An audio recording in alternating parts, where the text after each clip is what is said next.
Hi guys, Dave Pinson here, Philippine Bible Ministry.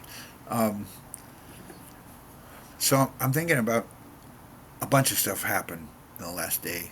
We had our the end of our season of Christmas time, and we're gonna have a break. We need a break. We do need a break every now and then, so we're gonna take a little break. But yesterday we had the big meetings. We had 37 kids, and then we had 20 some youth. Um, and I was going through a hard time while this was happening because let me see, how am I going to say this? Let's try this.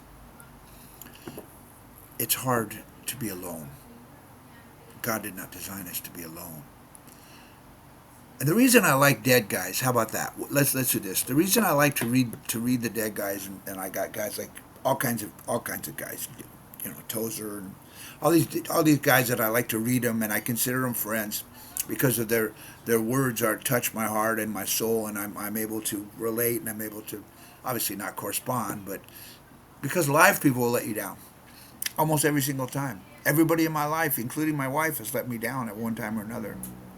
Of course, I've let myself down too, but it's hard on me. I'm a sensitive person, right? And I'm also a very relational person. And apparently, most people aren't that way, right? I know I have friends out there. I had a pastor I was very close to, a good friend of mine actually. I would say more than a pastor, a brother, but also was always a friend. And we were very close. And then he left, moved to another state, and I never heard from him again. And I reached out to him several times. I just finally gave up. That's the way some people do life, right? I don't understand it because I'm very relational, right? So you move to the Philippines, you become a missionary.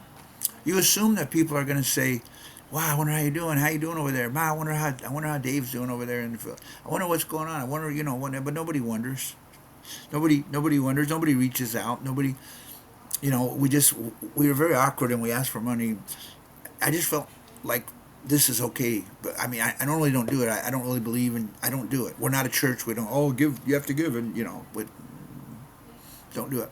But I did it this time, and somebody gave in an amazing way, and it got my heart. I felt so blessed, and I do feel so blessed and amazingly blessed by that. But I also feel like it's an act of love, and I don't think most of you probably don't even realize that. Just for you to say, "Hey, how you doing, Dave? Good job, Dave," or whatever, anything, right? So you feel alone a lot of times, and you feel abandoned, and when people let you down, like my favorite living Bible teacher, you're probably gonna know who that is if you watch my videos. So, but I still he's gonna remain nameless now because I do respect him, but he's not me. He's a different person, and he doesn't have that relational thing that I have.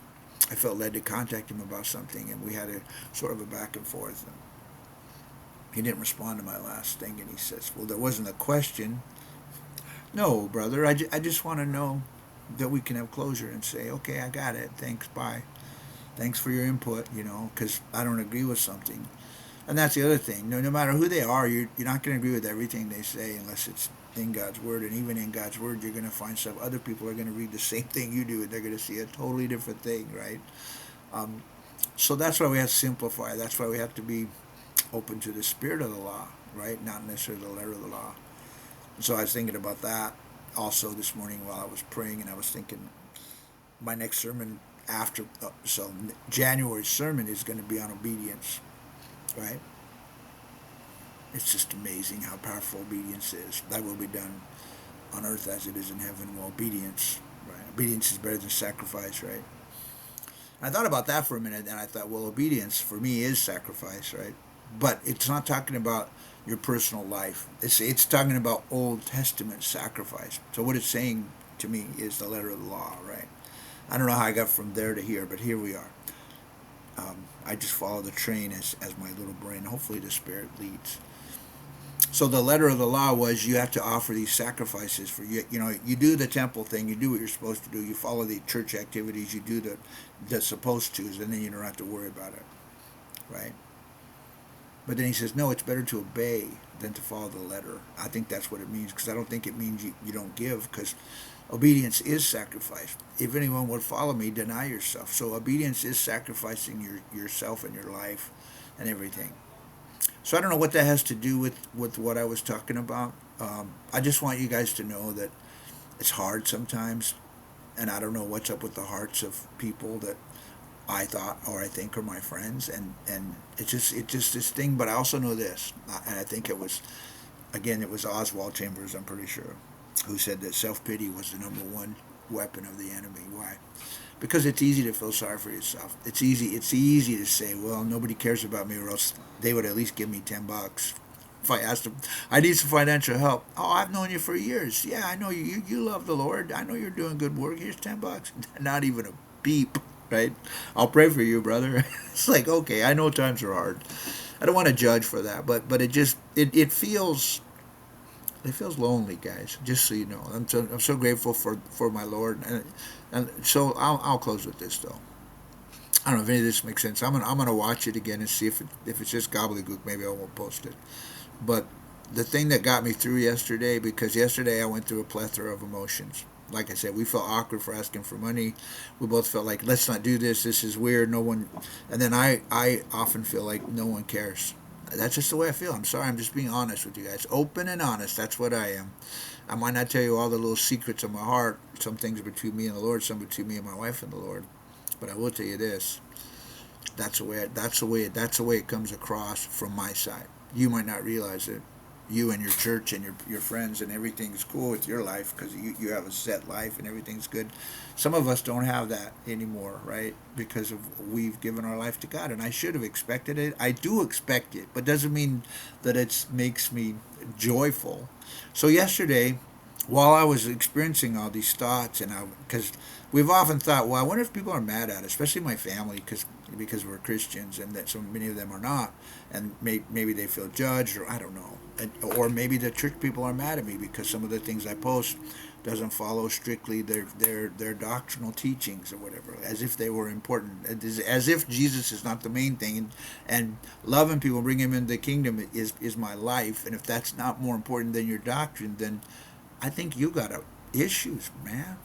I don't know. That's just me. So anyway, as I'm chewing all this stuff, and I'm thinking, but I still love them. I'm still going to show up, and if they want to see me, they can see me when I come there. But you kind of learn not to ask, beg the question anymore, because after you feel how you feel. So yesterday I'm going through all this, and then we have our big kids meetings. Like I said, there was 37. There was all these kids, and you know what? You know what happened? God just blessed me, man. I was so blessed by the love I felt from those kids and those youth, and I was just so blessed by it. It almost brought me to tears. Actually, it did bring me to tears in a way, but I'm not going to get into that story. But I was so blessed by that I was like, okay, Lord, everything's good. It doesn't matter. I feel like a scene from It's a Wonderful Life. I don't know if you've seen the movie. If you're my age, you've seen the movie. I've seen it 87 times. I don't know how many. I love that movie. It's one of my favorite all-time movies. Um, the story of the man who was a good man, and everything he did was for other people, and he helped people get into homes, and he did all these things, but he never fulfilled his desires to travel the world and do all these amazing things because he was stuck in this little town. But all he did was help people his whole life, right? And at the end, he realized what a wonderful life that was. But I remember one scene that specifically stands out for some reason to me from that movie, and it's probably not one you thought of if you've seen it. If you haven't seen it, I suggest you go watch it. It's a Wonderful Life. Amazing. Jimmy Stewart. I love Jimmy Stewart. So anyway, the scene is this. His father's business, he takes over the savings and loan, and they help people get into homes, just normal, regular people that could never get into a home, but they help them get into homes, and they build these nice little simple little homes. And so this one family, I forgot their name, it's an Italian family. The guy owns a bar and a restaurant. So then they have lots of kids. I remember. I think there's a goat in the car, some chickens. These are you like home people, right? So they go into this home, and his wife has the bread and the wine. The wine symbolizes gladness, and may your home always be filled with gladness and love, and the bread symbolizes provision. May you always be. And his friend, I forgot his name. George. His friend who went on to become Wainwright, something Wainwright. He went on to become this rich businessman, and he shows up. He goes, "Look, Wainwright's here," and his wife says, "No, no, get over here. This is important." Right? That's what I feel like the Lord tells me. That's why that's such a powerful thing to me, because the world is out there going, look what we have. You can make $1 million if you just invest in this, and you can do this. You can have all this stuff, and join the world with us, and let's be worldly, and let's have all this stuff, and just forget about the Philippines. Come back to the U.S. and live the worldly life. Be comfortable. Do all these things you want to do. Travel. Go do this. Go do that. Have a wonderful retirement. Go eat good food. Do all this, and it's like no. The Lord's like, no. This is important right here. This simple, common stuff for people. Encouraging people, giving them the bread of life, giving them the joy of the Lord, having them to follow Jesus. That's what my life's about, guys. So I hope this makes sense. But anyway, at the end of the day, I'm okay, and I pray for all those people in the U.S. I know that they care. I just think that I don't know why people are so disconnected. Um, because we're supposed to be the family of God, the real family. That's supposed to be your real family. Anyone who's a believer is actually your real family, your forever family. Anyway, God bless you guys. Ta ta for now.